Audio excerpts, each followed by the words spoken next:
Guys এখানে কিন্তু আমাদের 3 রাউন্ড হয়ে গেছে, আর এখানে কিন্তু আমার কাছে M590 ছিল। তো তারপরে আমার বন্ধু আমাকে একটা কি চ্যালেঞ্জ দিল, তোমরা শোনো।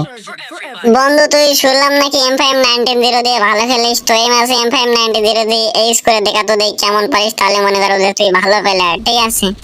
তো তোমরা শুনতেই পেলে যে আমার বন্ধু কিন্তু M590 দিয়ে আমাকে এই করার চ্যালেঞ্জ দিয়েছে, ঠিক আছে? তো চলো চ্যালেঞ্জটা কমপ্লিট করতে পারি কিনা, তো তোমরা ফুল ভিডিওটা দেখতে থাকো।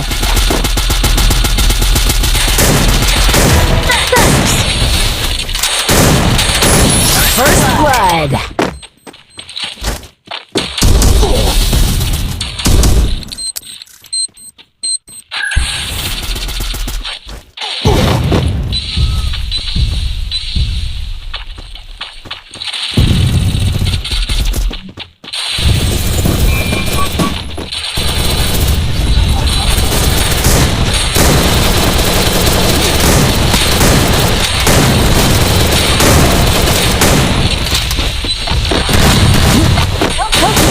বন্ধু তুই এটা কি খেলা দিতেছিস? দুইটা মেরে দিছিস ভাই।